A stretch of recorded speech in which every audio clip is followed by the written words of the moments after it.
योगी जी को जय श्री राम। योगी जी को जय श्री राम।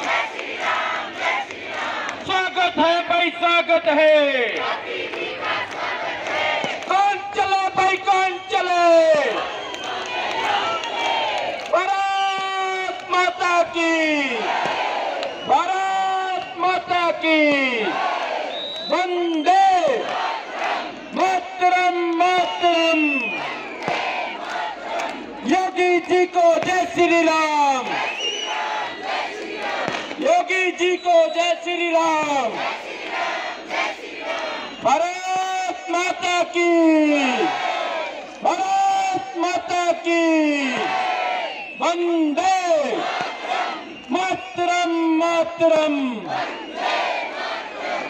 योगी जी को जय श्री राम।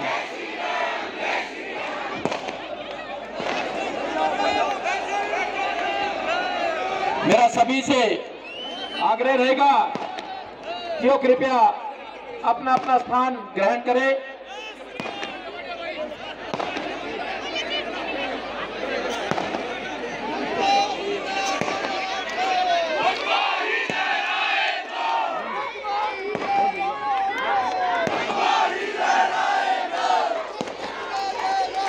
मेरा विनम्र आग्रह रहेगा भारतीय जनता पार्टी के प्रत्याशी दिलीप ठाकुर जी से कि वो माननीय योगी जी का स्वागत व सम्मान करें। जीरो हाँ, R0 या RO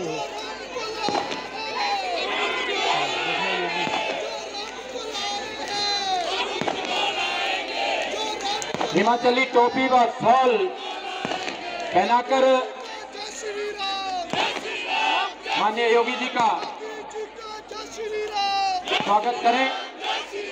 मेरा दिलीप जी से आग्रह रहेगा। भारत माता की। योगी जी को जय श्री राम। योगी जी को जय श्री राम। भारत माता की। वंदे मातरम, मातरम। वंदे मातरम।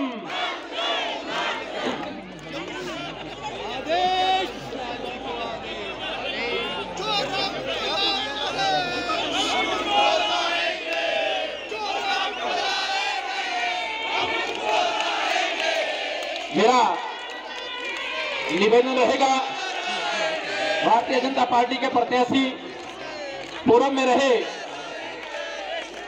बाल्यकाल से स्वयं सेवक और युवा मोर्चा में मंडल महामंत्री, जिला में सचिव, जिला कार्यकारिणी के जिला सदस्य रहे, मंडल महामंत्री भाजपा मंडल सरका घाट के सम्मानीय अध्यक्ष 3 बार लगातार रहे और वर्तमान में जिला के अध्यक्ष दिलीप जी से कि आए और अपनी बात रखें। दिलीप जी।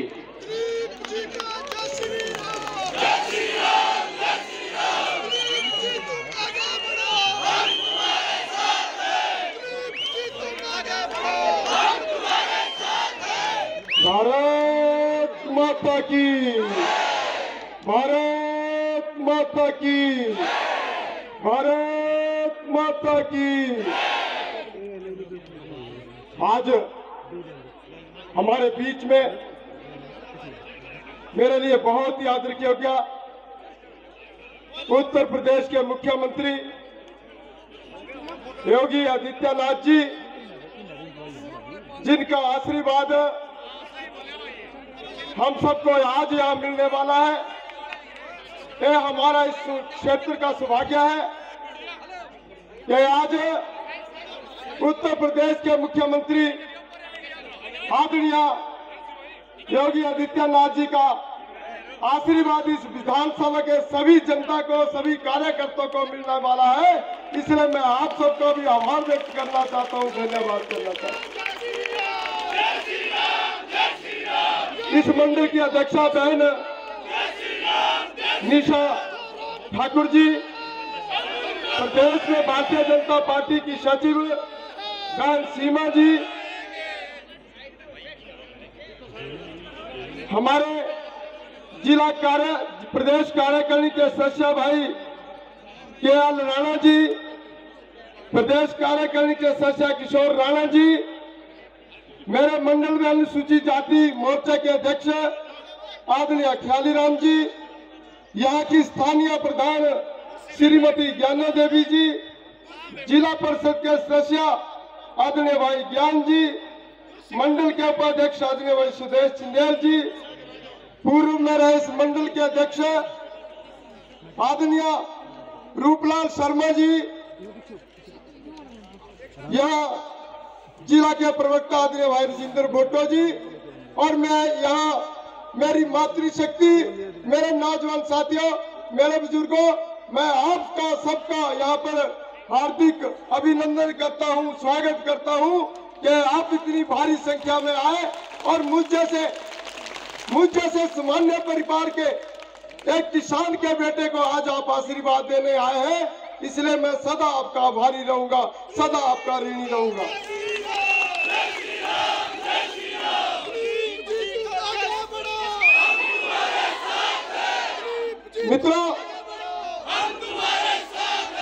मित्रों, जिस तरह से आपका प्यार मुझे मिल रहा है, सरका घाट की जनता का और सरका घाट के लोगों का और मेरे आदरणीय बुजुर्गों का, नौजवान साथियों का और मेरी मातृशक्ति का जिस प्रकार से मुझे प्यार मिल रहा है, मैं सदा आपका ऋणी रहूंगा। आज हमारे सरका घाट क्षेत्र में बहुत सा विकास हुआ है। हमारे प्रदेश के मुख्यमंत्री आदरणीय जयराम ठाकुर जी ने बहुत सा विकास हमारे क्षेत्र में किया, बहुत सी योजना यहाँ शुरू की है।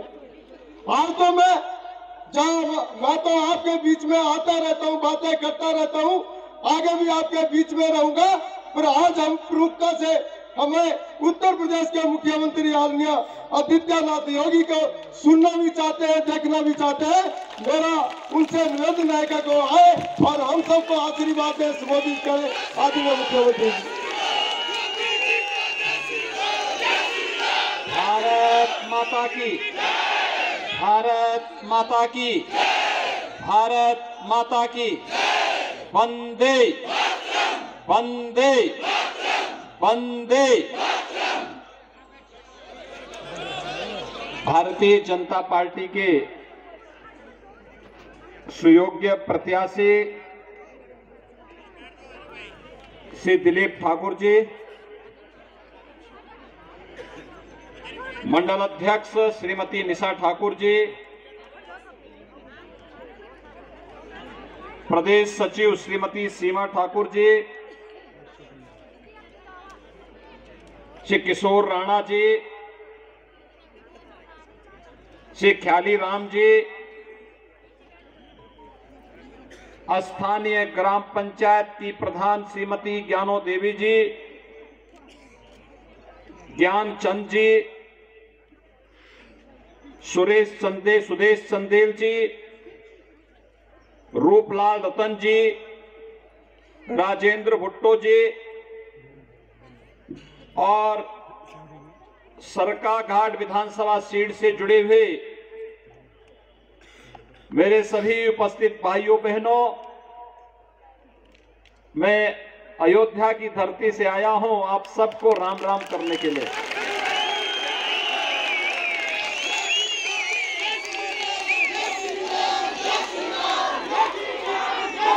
कितना सुखद संयोग है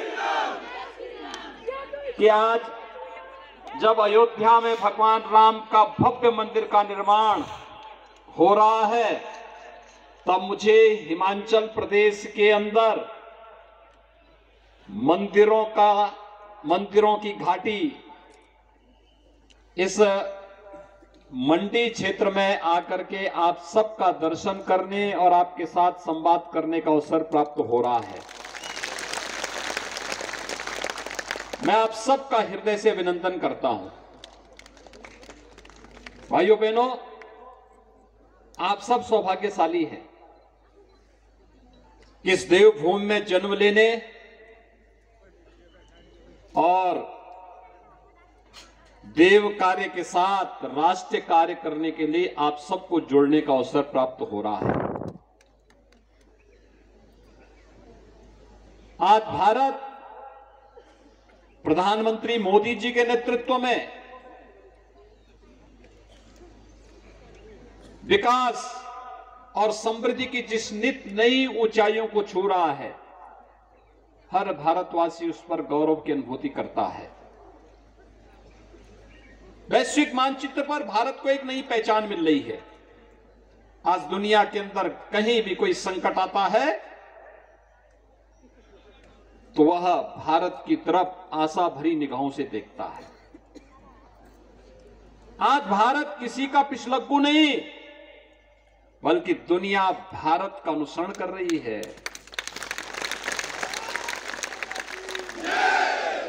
वैश्विक मंच पर भारत के परंपरा को मिल रही मान्यता इस बात का उदाहरण है। जब प्रधानमंत्री मोदी जी दुनिया में जाते हैं और वहां के किसी राष्ट्राध्यक्ष को हिमाचल की टोपी भेंट करते हैं तो हिमाचल प्रदेश वासी गौरवान्वित महसूस करता है कि देखिए हमारी पहचान को दुनिया के सामने प्रस्तुत कर रहे हैं प्रधानमंत्री मोदी जी। वैश्विक मंच पर जाकर जब प्रधानमंत्री मोदी जी कोई बात कहते हैं, पूरी दुनिया उनकी बात को बड़ी गौर के साथ सुनती है। और यही नहीं, भारत के अंदर प्रधानमंत्री मोदी जी ने आजादी के अमृत महोत्सव के कार्यक्रम में जब लाल किले की प्राचीर से देश को संबोधित कर रहे थे, उन्होंने अपने संबोधन में पंच प्रण की बात की। एक विकसित भारत का निर्माण करना। हमारा देश विकसित होगा तो हम सब तो विकसित होंगे, हम सबका विकास होगा। हमारे घर में समृद्धि आएगी, खुशहाली आएगी। विरासत का सम्मान करना। विरासत के सम्मान का मतलब एक और 500 वर्षों की अयोध्या में गुलामी के कलंक को समाप्त करते हुए भगवान राम के भव्य मंदिर के निर्माण के मार्ग को प्रशस्त करना। काशी में काशी विश्वनाथ धाम का भव्य निर्माण कर देना। केदारपुरी में भगवान केदारनाथ का उस धाम के पुनरुद्धार के कार्यक्रम को आगे बढ़ा देना। महाकाल में महाकाल के उस नए लोक का लोकार्पण करना। ये विरासत का सम्मान है। आस्था का सम्मान भी विरासत का सम्मान है। तो भाइयों बहनों, राष्ट्र नायकों के लिए जिन्होंने अपना सर्वस्व बलिदान करके भारत की आन मान और शान की रक्षा करते हुए भारत को पुनः आजाद कराने में अपना योगदान किया, उनका स्मरण आजादी के अमृत महोत्सव वर्ष के अवसर पर देश की सीमाओं की रक्षा करने वाले जो जवान शहीद हो गए, उनका सम्मान करना, ये विरासत का सम्मान है। और ये प्रधानमंत्री मोदी जी के आने के बाद प्रारंभ हो पाया। गुलामी के अंश को सर्वथा समाप्त कर देना। जहां पर भी गुलामी की बू आ रही हो, जो हमारे सम्मान और स्वावलंबन के विरुद्ध हो, स्वाभिमान के विरुद्ध हो, हम वह कार्य हरगिज नहीं करेंगे। इस प्रकार का भाव पैदा करना, जाति मत मजहब क्षेत्र भाषा की दीवारों को समाप्त करके राष्ट्रीय एकता को सुदृढ़ करने का यह भाव, यही तो प्रधानमंत्री जी का संकल्प है। और हमें प्रसन्नता है श्री जयराम ठाकुर जी के नेतृत्व में विगत 5 वर्षों से हिमाचल प्रदेश के अंदर सरकार बखूबी पूरी मजबूती के साथ यहां के हिमालय के जैसे यहां के पहाड़ों जैसी दृढ़ता के साथ, लेकिन आम जनमानस के प्रति यहां से मिलने वाली नदियों के मीठे पानी की तरह संवेदनशील व्यवहार करना, और यही तो हिमाचल प्रदेश की पहचान बन चुकी है। हर तबके के लिए कार्य हो रहा है। एम्स बन रहे हैं, IIT बन रही है, IIM आ रहा है, मेडिकल कॉलेजेस की श्रृंखला प्रारंभ हो गई है। कोरोना कालखंड में आपने देखा होगा, कोरोना कालखंड में भाइयों बहनों, फ्री में टेस्ट, फ्री में उपचार, फ्री में वैक्सीन भी, और गरीबों के लिए फ्री में राशन भी। ये जितनी बातें मैं कह रहा हूं, क्या आपको लगता है कांग्रेस होती तो क्या ये कर पाती? कर पाती? कांग्रेस को 55 से 70 वर्षों तक देश के अंदर शासन करने का अवसर प्राप्त हुआ था, और अगर वह चाहती तो भाइयों बहनों, हिमाचल प्रदेश के हर जनपद में एक मेडिकल कॉलेज बन गया होता। उन्होंने नहीं बनाया, लेकिन डबल इंजन की सरकार बना रही है।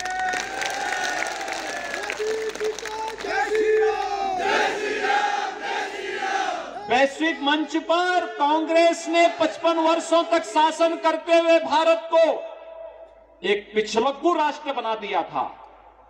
आज हमारा देश पिछलग्गू नहीं, नेतृत्वकर्ता के रूप में प्रधानमंत्री मोदी जी के नेतृत्व में काम कर रहा है।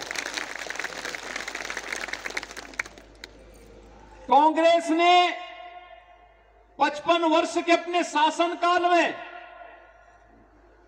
अन्नदाता किसानों के लिए कुछ नहीं किया। आज तो अन्नदाता किसानों के लिए प्रधानमंत्री किसान सम्मान निधि का लाभ भी दिया जा रहा है। 10 लाख किसान तो अकेले हिमाचल प्रदेश में इस सुविधा का लाभ प्राप्त कर रहे हैं। गरीबों के लिए उपचार की कोई व्यवस्था नहीं की। प्रधानमंत्री मोदी जी ने भी और श्री जयराम ठाकुर जी ने भी आयुष्मान भारत और हिम केयर के नाम पर भी यहां के लोगों को 5 लाख रुपए सालाना स्वास्थ्य बीमा का कवर दे दिया। अच्छी शिक्षा, अभी मैं आ रहा था, श्री दिलीप ठाकुर जी में बता रहे थे, ये हमारा यहां का डिग्री कॉलेज है, कितना भव्य बिल्डिंग बनी हुई है। भाइयों बहनों, शिक्षा के केंद्र एक पहचान देते हैं, स्वास्थ्य के केंद्र एक पहचान देते हैं, नौजवानों के लिए रोजगार और नौकरी की सुविधाएं हो। 10 लाख अग्निवीर की भर्ती प्रारंभ हुई है और हिमाचल ने उसकी शुरुआत की। 10 लाख नए नौजवानों को सरकारी नौकरी देने का कार्यक्रम प्रारंभ हुआ है। भाइयों बहनों, ये कार्य इसलिए हो पा रहा है क्योंकि समान विचारधारा की सरकार है। एक समान विचारधारा केंद्र में मोदी जी के नेतृत्व में, हिमाचल में जयराम ठाकुर जी के नेतृत्व में। और भाइयों बहनों, हिमाचल प्रदेश का तो ये सौभाग्य है कि भारतीय जनता पार्टी के राष्ट्रीय अध्यक्ष जी भी और केंद्र सरकार के सबसे युवा मंत्री भी हिमाचल प्रदेश से ही आते हैं। माननीय श्री जेपी नड्डा जी और माननीय श्री अनुराग ठाकुर जी भी हिमाचल प्रदेश का ही नेतृत्व, हिमाचल प्रदेश से देश का नेतृत्व कर रहे हैं। तो श्री दिलीप ठाकुर का भी चुनाव जीतना उतना ही महत्वपूर्ण है। भाइयों बहनों, इस प्रकार का कार्यकर्ता मिलना बहुत कठिन है जी। इस प्रकार का कार्यकर्ता मिलना कठिन है। 32 वर्ष से जो कार्यकर्ता केवल संगठन के लिए, मातृभूमि के लिए, विचारधारा के लिए कार्य कर रहा हो, जिन्होंने कार्यकर्ताओं के लिए सरकाघाट विधानसभा सीट के लिए, इस जनपद के लिए अपने परिवार की भी चिंता नहीं की, परिवार को की चिंता न करके पूरे जनपद की चिंता करते रहे। पत्नी चल बसी, लेकिन तब भी अपने संकल्पों से हटे नहीं। और भाइयों बहनों, यही भारतीय जनता पार्टी है। हमने यही संकल्प भारतीय जनता पार्टी में यही सीखा है, अपने लिए नहीं, देश के लिए जिएंगे, पार्टी के लिए कार्य करेंगे, पार्टी को सेवा का माध्यम बनाएंगे। और यह आदर्श उदाहरण श्री दिलीप ठाकुर ने मंडी जनपद में प्रस्तुत किया है और इसलिए भारतीय जनता पार्टी नेतृत्व ने सरकाघाट विधानसभा सीट पर उन्हें अपना प्रत्याशी बनाया है। भाइयों बहनों,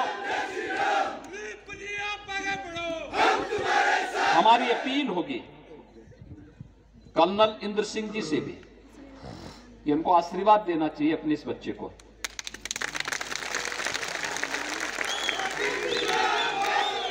जब वो पिछला चुनाव लड़े थे, तब यह कार्यकर्ता कार्य कर रहा था। आज एक नए कार्यकर्ता को मौका मिला है और पार्टी की व्यवस्था के अंतर्गत अगर वह पार्टी के कार्यकर्ताओं के साथ मिलकर के कार्य करते हैं तो उनका राजनीतिक जीवन स्वयं में बहुत यशस्वी बन जाएगा। और मुझे लगता है इस दिशा में हर एक कार्यकर्ता को लगना होगा। भाइयों बहनों, मैं आप सबके उत्साह के लिए आपका अभिनंदन करता हूं। मैं तो आप सबसे एक बात कहने के लिए आया हूं, हिमाचल प्रदेश में डबल इंजन की सरकार जिस मजबूती के साथ कार्य कर रही है, यह इसलिए संभव हो पा रहा है क्योंकि यहां पर भारतीय जनता पार्टी की सरकार है। विकास यहां पे बुलेट की रफ्तार से तेजी के साथ आगे बढ़ रही है। विकास की जो भी अपेक्षा हिमाचल प्रदेश की है वो आज पूरा हो रही है। एक एक कार्य पूरा हो रहा है। हर क्षेत्र का समग्र विकास की कार्य योजना आगे बढ़ रही है। कहीं हाईवे बन रहे हैं, कहीं डैम बन रहे हैं, कहीं मंदिरों का पुनरुद्धार हो रहा है, कहीं नदियों को चैनलाइज किया जा रहा है, कहीं जल जीवन मिशन के अंतर्गत पेयजल की सुविधा दी जा रही है, कहीं वृद्धजनों को पेंशन की सुविधा दी जा रही है, कहीं निराश्रित महिलाओं को, कहीं पर दिव्यांग जनों को, कोई भी वंचित नहीं है। और प्रकृति के बीच में रहने वाला व्यक्ति तो अपने को कभी वंचित मान ही नहीं सकता। प्रकृति का इतना चौपार हिमाचल प्रदेश के रूप में देवभूमि के लिए आपके लिए प्राप्त हुआ है। हम सबको इस पर गौरव की अनुभूति करनी चाहिए। और मैं आप सबसे अपील करूंगा कि भाइयों बहनों, इस शांति को बनाए रखने के लिए, विकास के लिए शांति आवश्यक है। खासतौर पर इसलिए यहां पर मैं देख रहा हूं उत्तर प्रदेश के भी हमारे काफी भाई बहन यहां पर उपस्थित हुए हैं, काफी बड़ी संख्या में। और वे सब जानते हैं कि उत्तर प्रदेश में जब हम लोग माफियाओं के खिलाफ कार्रवाई करते हैं ना, तो इधर उधर कहीं ठोर ठिकाना ढूंढते हैं। और ऐसा ना हो कि कोई चूक हो जाए और फिर हिमाचल प्रदेश को अपना वो बना ले। उत्तर प्रदेश में तो नहीं आ सकते। उत्तर प्रदेश में हर प्रकार के माफियाओं के लिए रास्ते बंद कर दिए गए हैं। किसी प्रकार की समाज विरोधी, राष्ट्र विरोधी गतिविधि वहां नहीं पनप सकती। गरीबों का शोषण वहां पर कोई नहीं कर सकता। वहां पर तो अब विकास की डबल इंजन की सरकार भी उत्तर प्रदेश के अंदर तेजी के साथ आगे बढ़ रही है। कहीं पर अयोध्या में भगवान राम के भव्य मंदिर के निर्माण का कार्य चल रहा है, कहीं काशी विश्वनाथ धाम एक बार फिर से अपने वैभव को आगे बढ़ा रहा है। मथुरा वृंदावन में भी भगवान कृष्ण की जन्मभूमि और लीला भूमि में एक नई भव्यता आ रही है। प्रयागराज कुंभ की भूमि फिर से हम सबको अपनी ओर लालायित कर रही है। अब वहां पर विकास और समृद्धि के अलावा किसी माफिया के लिए कोई जगह नहीं। और भाइयों बहनों, हम भी इस बात को ध्यान में रखेंगे। कांग्रेस के आने का मतलब क्या होता है? अपने साथ माफिया को भी साथ में लेके आना। कांग्रेस का मतलब माफिया को, कांग्रेस का मतलब भ्रष्टाचार को, कांग्रेस का मतलब करप्शन को। ये साथ में लेके चोली दामन का संबंध है, इनमें छूट ही नहीं सकता, एक साथ लेकर के चलेंगे और कभी उससे मुक्त नहीं हो सकते, कभी मुक्त नहीं हो सकते ये लोग। और इसलिए देश की जनता कांग्रेस को अब हाशिए पर पहुंचाने के बाद राष्ट्रपिता महात्मा गांधी के सपने को साकार करने जा रही है। कांग्रेस मुक्त भारत, और कांग्रेस मुक्त भारत को आपने सिद्ध किया है, इसको आगे बढ़ाने की आवश्यकता है। और भाइयों बहनों, मैं आप सबका आह्वान करूंगा, 12 नवंबर को चुनाव है, श्री दिलीप ठाकुर को भारी बहुमत से विजयी बना के भेजेंगे ना, भेजेंगे। जहां तक मेरी आवाज जा रही है, दोनों हाथ उठा करके बोलेंगे, जता करके भेजेंगे। भाइयों बहनों, श्री दिलीप ठाकुर जिलाध्यक्ष भी हैं, अन्य सीटों पे भी प्रबंधन के लिए उनको मार्गदर्शन देना पड़ता होगा। हो सकता है घर घर न जा पाए चुनाव के दौरान। आप में से हर भाई बहन को उनका प्रतिनिधि बनकर के घर घर जाना होगा, हर मतदाता को मतदान करने के लिए प्रेरित करना होगा। कर पाएंगे? करेंगे? 12 नवंबर को जब चुनाव होगा तो सर्वत्र कमल ही कमल खिलता हुआ दिखाई देगा ना सभी ओर।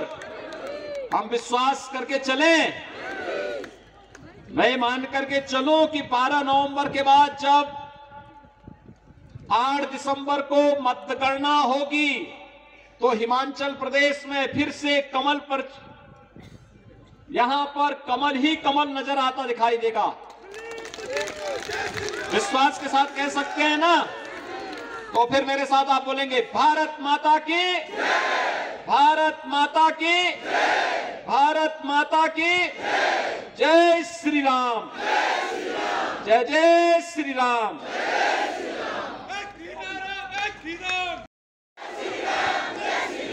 योगी जी को जय श्री राम,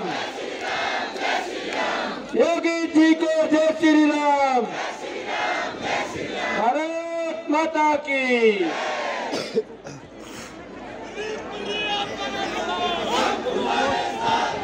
दिलीप जी आगे बढ़ो, दिलीप जी को जय श्री राम, भारत माता की, भारत माता की। वंदे मातरम, मातरम, भारत माता की। कौन चले भाई, कौन चले, कौन चले भाई, कौन चले, भारत माता की। वंदे मातरम, मातरम।